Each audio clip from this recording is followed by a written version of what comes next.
Hi there. Welcome to Tiff Reads Books. I'm Tiff and I read books. And next year I'm planning on reading some new horror releases, and I decided that I wanted to talk to you about them. Normally, I don't really look ahead into what books are coming out. I just wander the store and see what's new. But with how much I've been reading this year and how many new things I've been picking up and how many new authors I've decided that I liked, I decided to do a little bit of research, not a whole lot, because it turns out most of the published lists online of like new horror releases to keep an eye on are almost identical, and they're all from the big publishers. So I have, of course, some from the big publishers that I want to read, but I have been accepted as an ARC reviewer on NetGalley, and I have a few horror books that I got accepted to review as ARCs, and I'm planning on doing that in January, because hear me out, Janarcuary. I used to be on artist Instagram a lot, and we would do monthly challenges with like a dumb name with like the challenge. So I used to do Creatuanary, which is the hardest thing to say that's like drawing creatures in January. That was like the hardest one. But I mean, if you're ever on those spaces, you know there's Inktober, Drawtober, there's Smogist, which is drawing a dragon every month in August. And you know what I want to do this year is I want to do Smogist, but with books. Just dragon books all through August. Like, I think I want to do that. So I'm going to talk to you later about things I want to do every month next year to kind of liven up my reading and have something to sort of talk to you about every month. But right now, talk about the horror that's going to come out that I really want to read. So some of these I picked by the author's name, and some I picked by the description, and some just like kind of showed up on my feed, and I was like, oh, that's a cool cover, what's it about? And then decided I'd go ahead and pick it. So different kind of things. So let's see. I've pulled them up in order of publisher, but the publisher isn't really alphabetized. It's just in groups of publishing. The first one, because I have said I am a Stephen King girly, is the new Stephen King short story collection called You Like It Darker. And I'm putting up the cover. Hopefully I can find the long one, because it looks like where it wraps on the back, because it looks so cool. This is a short story collection, and this year I've realized I don't really like short story collections. However, I thought I did, because down there on that shelf are like 4 or 5 Stephen King short story collections that I have loved. And I think for me what it is I need them all to be from the same author so that they have the same kind of rhythm, because Songs of Love and Death was really hard for me to read, and so was Africa Risen, because we kept changing tone of the stories as they came through, and I think I just need like one author short story collections. So Stephen King's short story collections and novella collections I tend to really love. I used to devour them as a teenager. I read Full Dark, No Stars like 3 times in my early 20s. Anytime I didn't have anything to do on a night, I would just like pick it up and pick a random one and read it. And I think I've read each of those 3 times. Do I remember them now? Absolutely not. If I picked up the book and looked at them, I would go, oh yeah, I remember this, and this happened. But I can't tell you what it is right now. Anyway, so You Like It Darker, I feel like might be King kind of being sassy about everyone being like, when is he going to write horror again? Because of the Holly book and the big pushback from the Stephen King bros TM about Holly. Because it says, you like it darker? Fine, so do I, writes Stephen King in the afterword to this magnificent new collection of 12 short stories that delve into, wow, I can read, delve into the darker part of life, both metaphorical and literal. So it sounds a little sassy, and I'm kind of here for some sass. But, the main reason I wanted to read this is we have a sequel to Cujo. Bro, are you kidding me? We get a sequel to Cujo? I'm fucking here for it, like instantly. So it says, a sequel to Cujo, a grieving widower travels to Florida to respite instead receives an unexpected inheritance with major strings attached. Yes. So, the other ones, there's a couple of like other little sections here. There's one called Two Talented Bastards, explores a long hidden secret of how eponymous? Bro, I come from a low income family half these words in the Stephen King books that I learned, I got no idea how to pronounce them because I had never heard them in my life. And I swear I actually expanded my vocabulary because of Stephen King books, because anytime I came across a word I didn't know, I would write it down and go look it up and then try to find a way to use it in a sentence, because I was like, oh my god, a word. Like, I have no idea what that word means or how to say it. I'm a great book reviewer. Okay.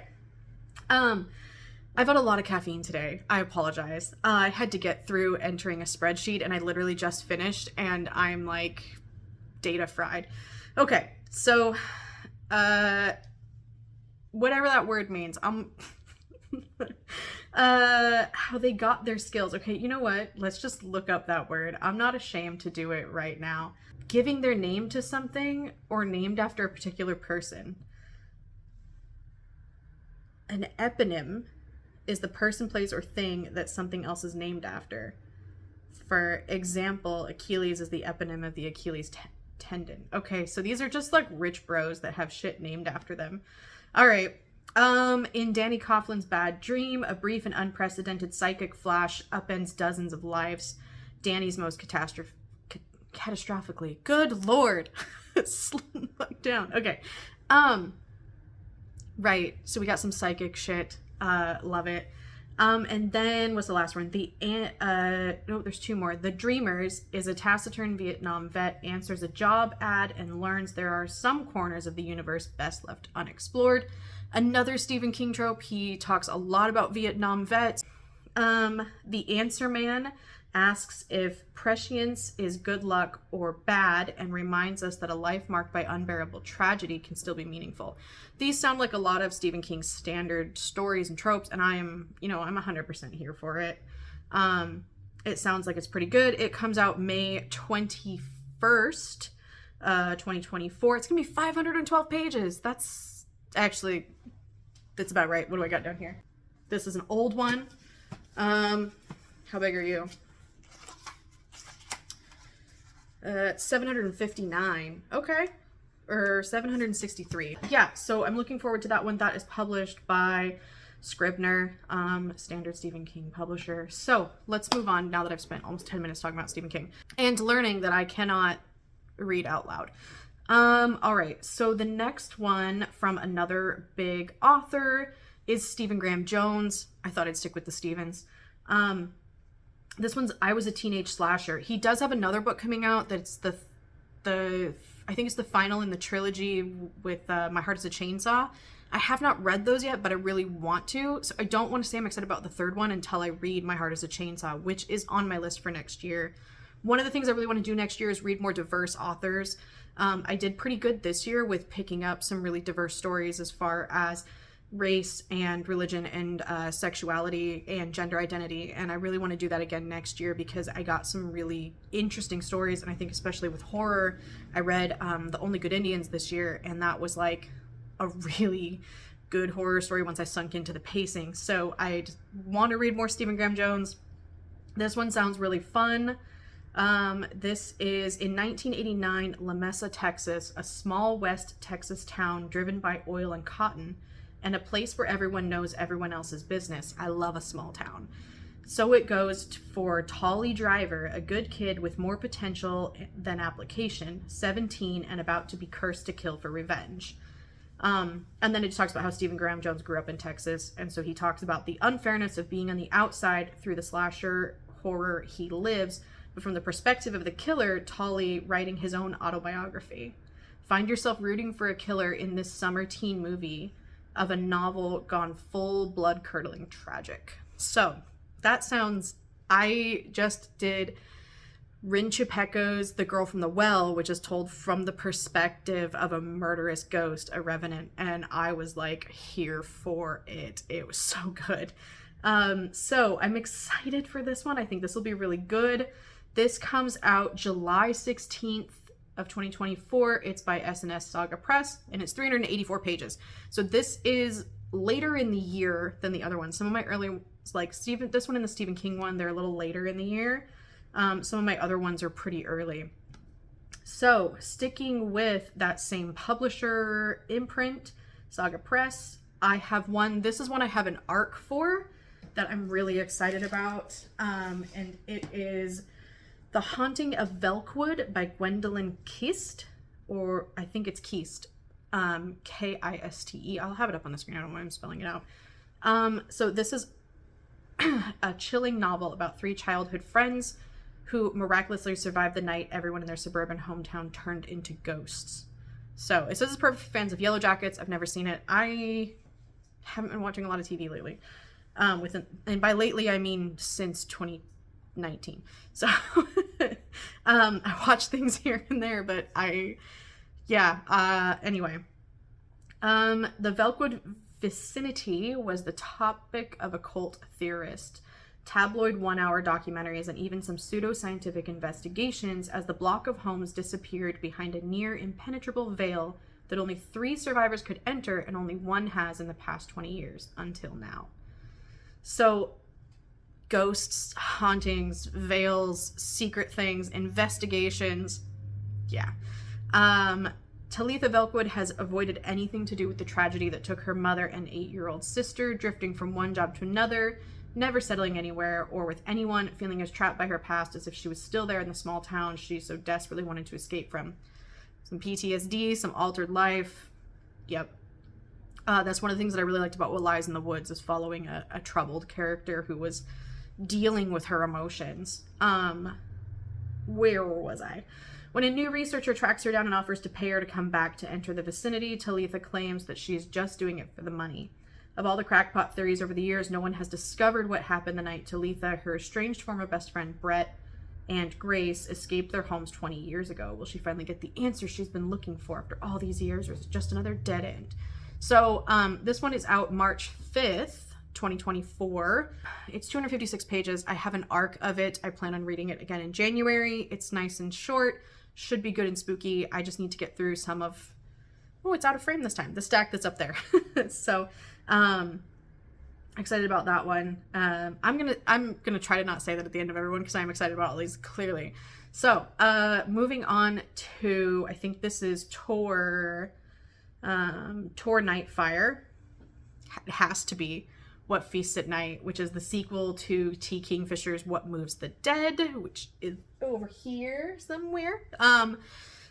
I loved this one. It was short and tragic and eerie and spooky and mushrooms. I mean, all the things that I really love. And T. Kingfisher's voice is one that I really enjoy reading. I really loved Alex's character, and it was kind of like the relationship that they had with their horse was just funny, and the horse being a character in his own right. So this continues to follow Alex Easton, and even though they just want to go rest, they're going to take 2 of the characters from the previous book, and they're going to take them to their hometown, to their family's hunting lodge. But it says that, so Galatia is deep, their hunting lodge is deep in the cold, damp forests of Galatia, which is the country that Alex hails from.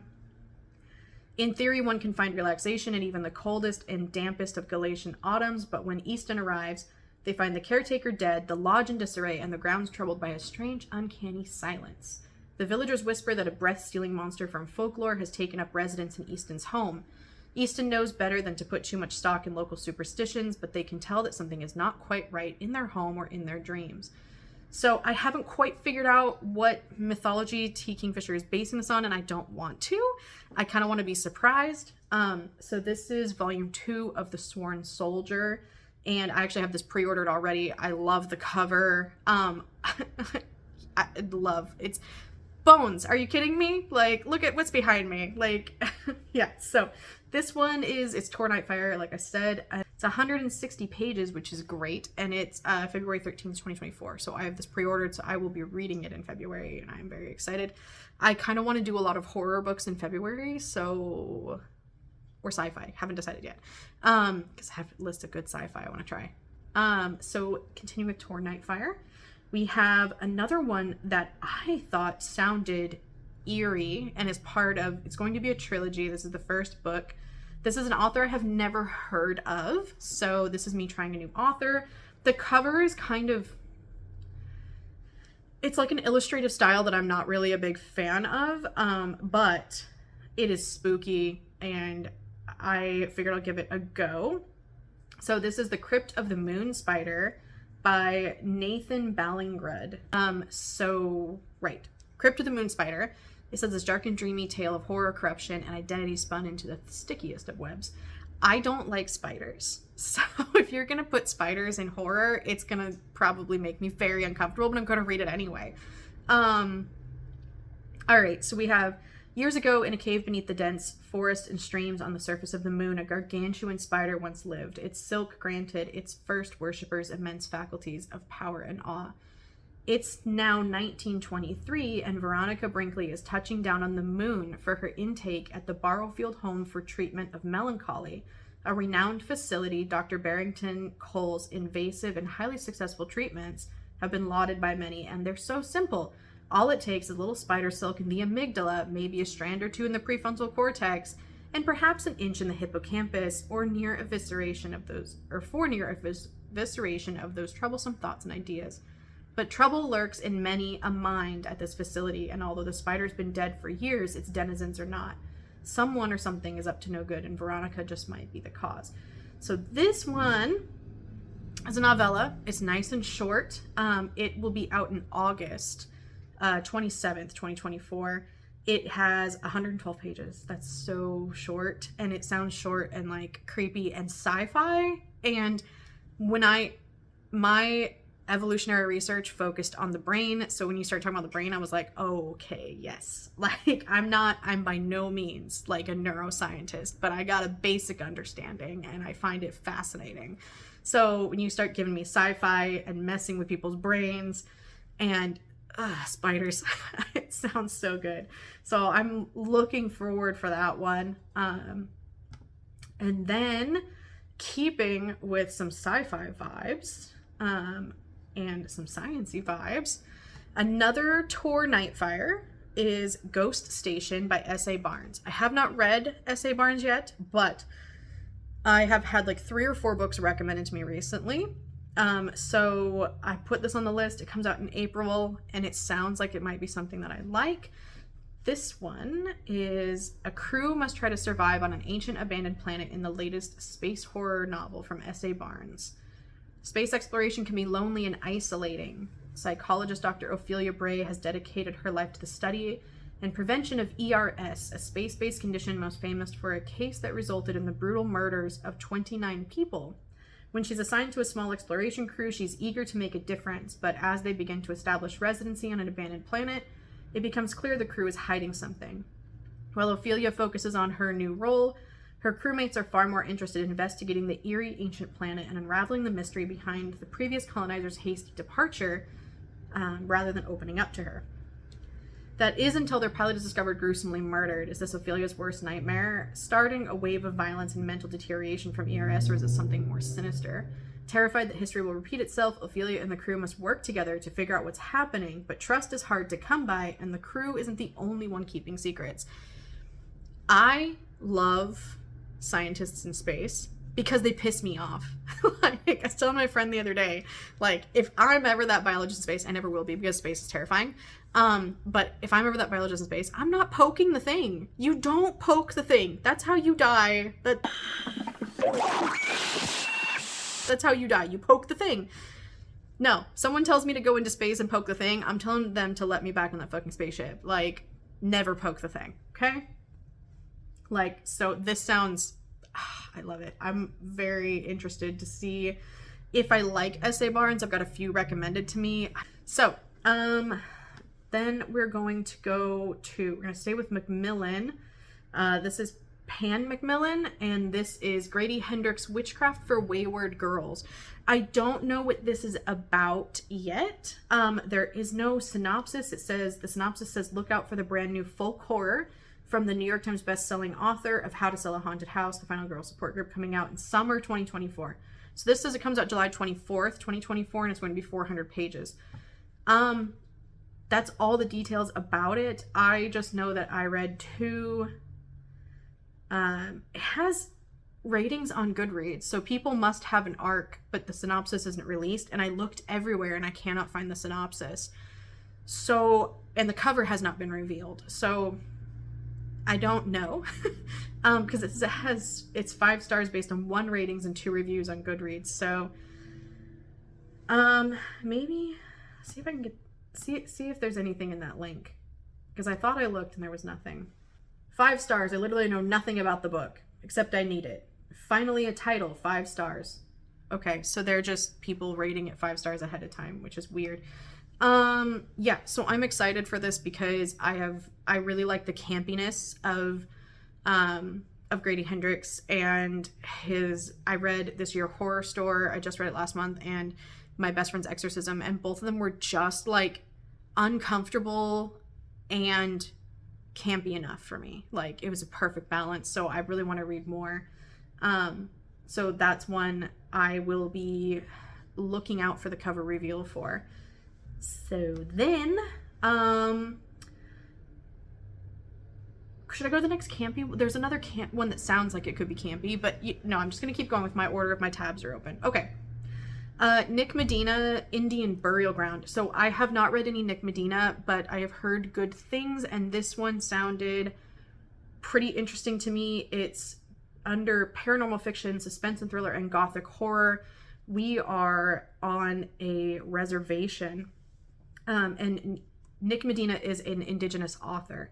And this is something I was thinking about a lot this year because I reread Pet Sematary, and I was thinking about the trope of the Indigenous burial ground, and I started doing some research about where it came from and the history of it, and I found some really good articles written by some Indigenous journalists and historians, and they were talking a lot about it, and I was debating summarizing some of that for people, but I'm debating because I don't want to just like repeat a voice of a minority person, so I don't know. But I'm intrigued to see how an Indigenous person handles this trope. I think it could be a very good conversation. So there's like a little blurb that's like to get you excited about it, but I'll just start with the synopsis, and it says, all Noemi Broussard wanted was a fresh start with a new boyfriend who actually treats her right, and a plan to move from the reservation she grew up on, just like her beloved Uncle Louis before her. Things are finally looking up for Noemi until the news of her boyfriend's apparent suicide brings her world crumbling down. But the facts about Roddy's death just don't add up, and Noemi isn't the only one who suspects that something menacing might be lurking within their tribal lands. After over a decade away, Uncle Louis has returned to the reservation, bringing with him a past full of secrets, horror, and what might be the key to determining Roddy's true cause of death. Together, Noemi and Louis set out to find answers, but as they get closer to the truth, Noemi begins to wonder whether it might be best for secrets to remain buried. But this sounds dark and creepy, and like I said, it's that trope of the Indigenous burial ground from the perspective of an Indigenous person. I'm trying to find the release date on this site because this one is different. This is coming out April 16th, 2024. This is actually Berkeley is the imprint from Penguin Random House that's doing it. There'll be 384 pages in the hardcover. So April 16th. So I'm keeping an eye out for that one. Sticking with Penguin, we're in the same imprint. Christina Henry's The House That Horror Built. So I read Christina Henry's Alice duology like back in 2018, and I fell in love with it. I really liked her writing style. I liked the dark retelling. I liked how graphic it was. I thought it was like it kind of edged that uncomfortable paranormal with like a dose of what could have been like reality, and I really enjoyed how it was written. So I've been wanting to pick up more of her stuff. So this one is a gothic horror and contemporary fantasy is what it's shelved under. So I do like a gothic horror. So, I mean, it is called The House the Horror Built, which means we potentially have some pretty good gothic vibes. So we're following a single mother working in a gothic mansion of a reclusive horror director. Oh, I have heard other people talk about I have heard a couple people talk about this already. It's the horror director thing. I'm smart sometimes. Okay. Henry Adams has always loved horror movies, so it's not a total coincidence that she took the job. Oh, Harry. Did I say Henry? It's Harry. Hari? Harry. Harry. She's always loved horror movies. It's not a coincidence that she took the job cleaning house for movie director Javier Castillo. His forbidding Greystone Chicago mansion, Bright Horses, is filled from top to bottom with terrifying props and costumes, as well as glittering awards from his career making films that thrilled audiences until family tragedy and scandal forced him to vanish from the industry. Javier values discretion, and Harry has always tried to clean the house immaculately, keeping her head down and keep her job safe. She needs the money to support her son, but then she starts hearing noises from behind a locked door, noises that sound remarkably like a human voice calling for help. Even though Javier lives alone and never has visitors, Harry knows that not asking questions is a vital part of working for Javier, but soon she finds the sinister house may be home to secrets she can't ignore. So, that honestly sounds really good. I keep meaning to get The Horseman from her, so I'm looking forward to trying something else next year. And did I say when this one comes out? This one comes out May 14th, 2024, and it's 336 pages, so not too long. A lot of these aren't super long, which is kind of nice. So then I think we're still in the same. This is going to be Titan Books, and this is another author I've not heard of before, but I liked the premise because we're getting some sci-fi mixed in here. We are in Antarctica, in an isolated place. I love isolation, because so adds another level to that terrifyingness. So this is Tim Lebbon, Among the Living. This is shelved in gothic horror, science fiction, paranormal fiction, and suspense and thriller. So this one, estranged friends Dean and Beth Ann meet after 5 years apart when they are drawn to a network of caves on a remote Arctic, not Antarctic, remote Arctic island. Beth Ann and her friends are environmental activists determined to protect the land, but Dean's group's exploitation of rare earth minerals deep in the caves unleashes a horrific contagion that has rested frozen and undisturbed for many millennia. I love this type of thing. This is something that scientists on Twitter talk about all the time, of like what could happen and what would potentially happen. And I love listening to stuff about that. So as long as this is well researched, I will really enjoy it. Fleeing the terrors emerging from the caves, Dean and Beth Ann and their rival teams undertake a perilous journey on foot across an unpredictable and volatile landscape. The ex-friends must learn to work together again if they're to survive, and more importantly, stop the horror from spreading the wider world. So, that sounds like it could be pretty good.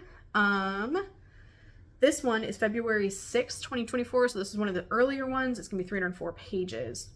So, there's that one, and then we've got just a few more here.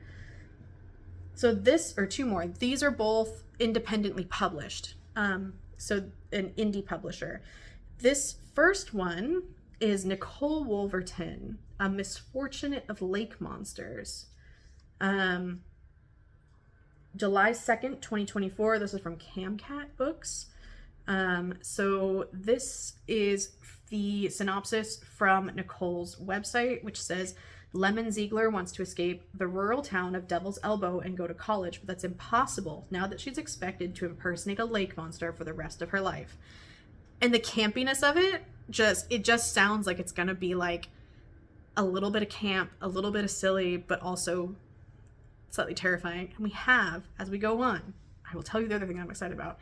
Her family has been secretly keeping the tradition of Old Lucy, the famed monster of Lake Lakokoma, alive for generations by staging sightings to keep tourists coming. Lemon can't disappoint her grandparents or tell her secret to her friends, including Troy Ramirez, who has been secretly in love with Lemon for years, afraid to tell her lest he ruin their friendship.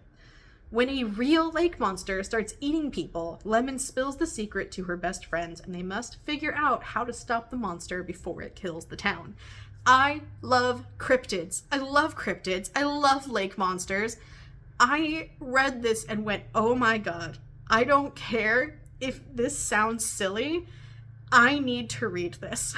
So, I'm not sure how long this book is, but it just sounds, I'm so excited. I need it. I wonder if Goodreads has how long it is. Let's see. 304 pages in the hardcover, so just about the same as the rest of them. So I'm looking forward to that. That one should be fun. It looks like some people have read the ARCs already. It has some 5-star reviews.